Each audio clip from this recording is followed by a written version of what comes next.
चलिए, बहुत बहुत आर दिवस और तीसरा है हमारा छह डालर दिवस कि एक ही मतलब इस तीन के तीन कार्यक्रम एक ही दिन पे उपस्थित हुए।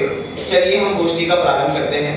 सर्वप्रथम क्योंकि किसी भी व्यक्तित्व के बारे में जानने के लिए हमें उस व्यक्तित्व के दर्शन उसके पूरे जीवन में प्रवेश करने की आवश्यकता है। हम वैसे पूरा हमारा जैन दर्शन गुण प्रधान दर्शन है, किसी व्यक्ति प्रधान दर्शन नहीं है। तो भी किसी व्यक्तित्व के बारे में जानेंगे, उनके गुणों के बारे में जानेंगे, लेकिन बस एक विषय हमने ऐसा रखा है जिसके माध्यम से यहाँ पे बहुत सारे ऐसे नए भी लोग होंगे जिनको गुरुदेव श्री के बारे में परिचय नहीं होगा। आज पूज्य गुरुदेव श्री की जन्म जयंती के उपलक्ष्य में आयोजित गोष्ठी में विषय है वैराग्य विवेक विभूषित गुरुदेव श्री। उन्हें युग पुरुष कहा जाता था। ऐसे युग पुरुष और महापुरुष का जो जीवन होता है वो हमारे लिए मार्गदर्शक होता है। और जब हम वैराग्य और विवेक जैसे शब्द सुनते हैं तो ऐसा लगता है ये तो बहुत बाद की बात है, एक उम्र ख्याल में आती है कि तो बहुत देरी से आएगा।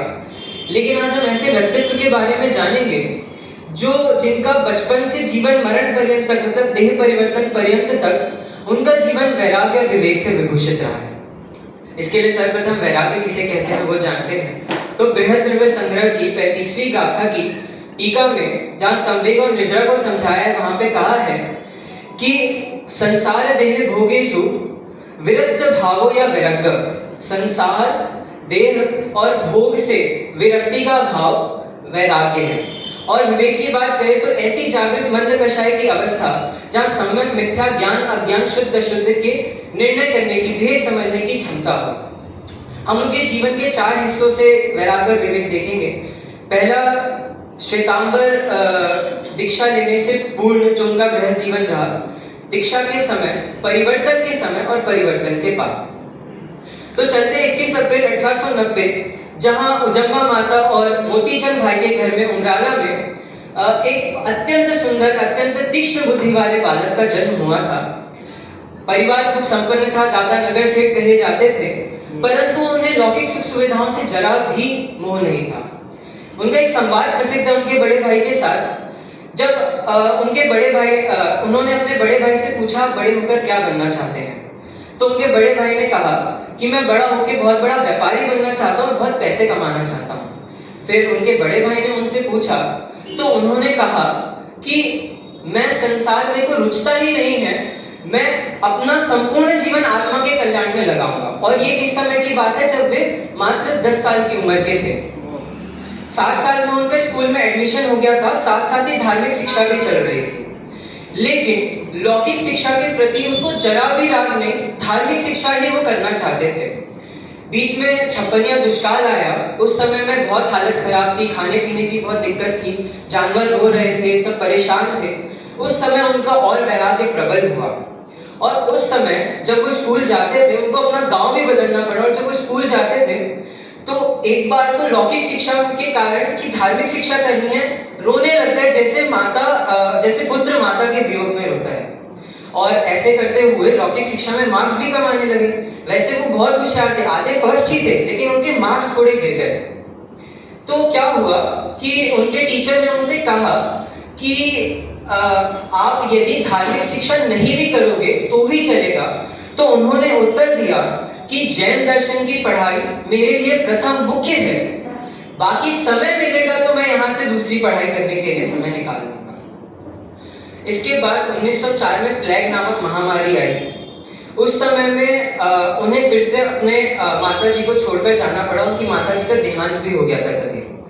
अब उसके बाद उस समय में तो उन्होंने अपनी सारी 6ठी क्लास में थे, उन्होंने सारी पढ़ाई ही छोड़ दी। उस समय पूरी स्कूल छोड़ दी, पढ़ाई छोड़ दी और 6th क्लास में अध्ययन मात्र धार्मिक अध्ययन में लग गए।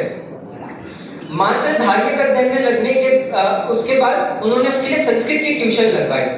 संस्कृत की ट्यूशन लगवाई तो टीचर से उन्होंने कुछ प्रश्न पूछा। अब उन्होंने उत्तर में ये दिया कि शास्त्र अनुसार समझ लेना। तब उनको अंदर से ऐसा लगा कि मात्र भाषा ज्ञान से कुछ नहीं होगा, मुझे गुरुगम की और साथ में शास्त्र अभ्यास की आवश्यकता है। उसके बाद से उन्होंने निरंतर स्वाध्याय शुरू किया। और उसके बाद उनके बड़े भाई का भी देहांत हो गया, तो उन्हें पिताजी के साथ व्यापार के लिए जाना पड़ा। अब पिताजी के साथ व्यापार के लिए गए तो उनका नियम था कि न्याय नीति से व्यापार करना, तो दुकान में बीड़ी बिकती थी, उन्होंने उसे तुरंत बंद कराई कि नहीं, ये नहीं चलेगा। उसके बाद 17 वर्ष की उम्र में थे तो उनके पिताजी का भी देहांत हो गया। पिताजी का देहांत होने के बाद उनका सारा भार उनके ऊपर आ गया, तो वे सारा न्याय नीति से अपना व्यापार चलाते। कहीं बाहर सामान लेने जाते तो सामान ज्यादा हो जाता तो एक्स्ट्रा पैसे देने पड़ते थे। तो उनका भागीदार कहता था कि आप क्यों रिसिप्ट बनवा रहे हो, कोई नहीं पूछेगा। तो उनका उत्तर होता था, कोई पूछे ना पूछे, पर मैं न्याय नीति कभी नहीं छोड़ूंगा। साथ में दुकान में जब भी होते थे, हमें लगता है कि हम समय कैसे निकालें। गुरुदेव जी जब भी कोई ग्राहक आता था तो ग्राहक आता था सामान मतलब जो भी काम करते थे, और जैसे ही ग्राहक चाहता था स्वाध्याय करने के लिए बैठ जाते थे। किताब हमेशा कोई ना कोई एक शास्त्र वो अपने साथ दुकान में रखते थे। इसके बाद जैसे जैसे समय बीता, उन्होंने नाटक देखना बहुत पसंद था। तो जब भी रामलीला आदि और कोई भी नाटक देखकर आते थे, मात्र एक संसार से वैराग्य रस लेकर आते थे। एक बार अहिल्या का नाटक देखने गए तो पूरे नाटक में से वो एक लोरी अपने साथ लेकर आए, शुद्धोसी बुद्धोसी निर्विकल्पोसी वाली, जिसमें कि मैं शुद्ध हूँ, बुद्ध हूँ, निर्विकल्प हूँ, इस तरीके की बात थी। उसके बाद हम देखें तो 21-22 वर्ष की उम्र में उन्होंने डिसाइड ही कर लिया कि अब मैं दुकान में भी नहीं बैठूंगा, पूर्ण रूप से निवृत्त होना है, और वो गुरु की तलाश में चले गए। गुरु की तलाश में गए तो वहां पर बहुत सारे प्रश्न उपस्थित हुए। सबसे पहला प्रश्न तो ये आया कि हमारे मतलब गुरु के निमित्त से बनाए हुए मकान में रहना कितना उचित है। और जैसे जैसे वो, क्योंकि उस समय तो वो श्वेतांबर ग्रंथ पढ़ रहे थे, तो पढ़ते पढ़ते तभी से उनके मन में बहुत सारे प्रश्न उपस्थित होने लगे थे।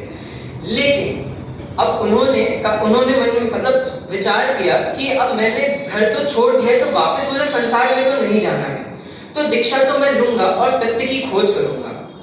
और अब यहाँ से शुरू हुआ, उन्होंने दीक्षा ली और ऐसे सत्य की खोज की कि वहां के भी ग्रंथ पढ़ते थे तो हर एक बात को तर्क और युक्ति से समझते थे। एक वाक्य है कि संशय स्वयं से होता है, एक बार शास्त्र में वाक्य आया, संशय स्वयं से होता है। उन्होंने इसका अर्थ निकाला कि जीव स्वयं विकार करता है और स्वयं विकार दूर करता है। तो सब बहुत ही क्रोधित हो गए जो साथ वाले थे कि आपने ऐसा अर्थ कैसे निकाला, कर्म करता है ना, हम खुद कैसे कर सकते हैं। तो बहुत वो उन्होंने सब कुछ तर्क और युक्ति से सब कुछ समझाया।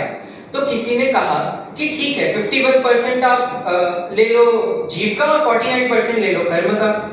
तो उन्होंने कहा 100% जीव का जीव में, 100% कर्म का कर्म में, 1% भी जीव का कर्म में नहीं, 1% भी कर्म का जीव में नहीं।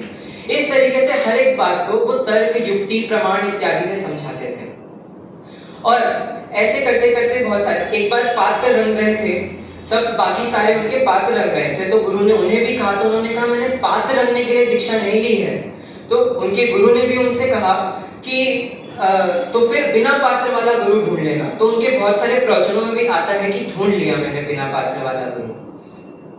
और साथ में जैसे कि मतलब नियम के भी पक्के कि उन्होंने ब्रह्मचर्य लिया हुआ था, तो उनका था कि गुरु कहते थे कभी कि कोई स्त्री आ रही उन्हें पढ़ा दो, समझा दो, तो उनका नियम था नहीं, मैं अकेले किसी भी स्त्री को ना पढ़ाऊंगा, स्वाध्याय भी नहीं कराऊंगा। उसके बाद जैसे जैसे समय बीता, 1922 में उनको दामोदर सेठ के हाटों समय सार ग्रंथ मिला। और उसके बाद जैसे ही उन्हें मिला, उन्होंने कुछ पढ़ा और उनके मुंह से निकला, सहज ही निकला, ये तो अशरीरी होने का शास्त्र है। इसके बाद समय सार के बाद प्रवचन सार मिला, इत्यादि अनेक ग्रंथ मिले और मोक्षमार्ग प्रकाशक अनेक। और उनके मन में जितने प्रश्न आते थे ना, जो श्वेतांबर संप्रदाय में रहकर भी उनके मन में आते थे कि ये गलत है, ऐसा नहीं होना चाहिए, ये है, वो सारे प्रश्न के उत्तर उनको मिलते हैं। और इसमें उन्हें लगा वो, पर परिवर्तन में उनको एक टाइम लगा, कितना 12 वर्ष का टाइम लगा उन्हें। और उसके बाद 12 वर्ष बाद उन्होंने पूर्ण रूप से निर्णय ले लिया, अब तो मैं परिवर्तन करके ही रहूंगा। और जब ये सबको पता चली तो लोग धमकाने आए, समझाने आए, तो उन्होंने किसी की नहीं सुनी और परिवर्तन कर लिया। परिवर्तन के बाद भी लोग पत्थर मांगने आते थे, कोई खाना नहीं देता था। तो इन सब के बाद उन्हें जंगल में रहना पड़ा। मतलब आज जो स्टार ऑफ इंडिया है वो उस समय में जंगल था पूरा, वहां रहना पड़ा। और कोई क्रोध नहीं, कोई क्रोध की भावना नहीं, क्यों कर रहे हैं मेरे साथ, मैं तो सर कुछ नहीं कहते थे, भूलेला भगवान जी। और उसके बाद जैसे जैसे सब कुछ नॉर्मल हुआ तो आदरणीय छोटे दादा डॉक्टर हुकुमचंद जी भारी ने उनका इंटरव्यू लिया परिवर्तन के संबंध में। तब उन्होंने कहा कि मैं दिगंबर धर्म को जानकर मानकर मैंने दिगंबर धर्म अपनाया है, ना मुझे कोई दिगंबर बना सकता है, ना ही कोई दिगंबर पने को मिटा सकता है। ये तो श्रद्धा का विषय है और मैंने पूरे जानकर समझकर इसे अपनाया है। इसके बाद जैसे जैसे टाइम रहा, हर एक बात को, मतलब अभी तक हमने देखा, पहले उसमें गृहस्थ अवस्था में जब बचपन से लेकर हित अहित का विवेक था, भक्ष अभक्ष का विवेक था, आचार में देखा जीव है छोड़ दिया, गलती से रात्रि में पानी पी लिया, बाहर देखा रात्रि हो गई है, नियम ये ले लिया कि रात में अन्न और भोजन करूंगा ही नहीं कभी, नियम, ऐसे हर एक चीज का विवेक उन्हें। उसके बाद दीक्षा के समय भी शास्त्र में क्या है, प्रमाण है कि नहीं है, सत्य है कि नहीं है, उसका विवेक। और जैसे जैसे जब सब जो नॉर्मल हो गया, परिवर्तन हो गया, तो भेद विज्ञान का विवेक की, मतलब भेद विज्ञान, अब हम उनके हर प्रवचन में देखेंगे भेद विज्ञान की बात उसी में ही फोकस रहता है। यात्राएं की, बहुत सारी जिन मंदिर की प्रतिष्ठा, सब कुछ हुआ। और जब अंत समय आया, अंत समय में उनके साथियों को पता चला कि उन्हें कैंसर हो गया है, बहुत डर गए सब। तो उसके बाद जब उन्हें जाकर बताया, उनका सहज ही जवाब आया कि ये तो शरीर का परिणमन मात्र है, पर्याय ही तो बदली है, जीव में क्या हुआ है, और स्वाध्याय का समय हो रहा है, स्वाध्याय के लिए चलते हैं। ऐसा उनका संपूर्ण जीवन वैराग्य और विवेक में ही रहा। तो अंत में इनमें से कुछ प्रेरणाएं मिलती है, वो मैं आपके सामने बोलना चाहता हूँ। कैसी भी परिस्थिति हो, स्वाध्याय कभी नहीं छोड़ना चाहिए, समय मिलेगा कभी नहीं, हमेशा निकालना पड़ेगा। कभी अन्याय, अनीति, अभक्ष का सेवन नहीं करना चाहिए और हमेशा छोड़ने का प्रयास होना ही चाहिए। अपने नियम में दृढ़ रहना और सत्य की खोज में आंख बंद करके नहीं, तर्क युक्ति परीक्षा करके सत्य की खोज करना चाहिए। बचपन से ही उनके अंदर नाशवान पदार्थों के प्रति उपेक्षा भाव, शाश्वत हित की भावना, सत्यनिष्ठा, विचारशीलता, निर्भीकता, प्रामाणिकता जैसे अनेक आदर्श गुण विकसित हुए हैं। उनके जीवन से हम भी ऐसे गुण अपनाने का प्रयास करें।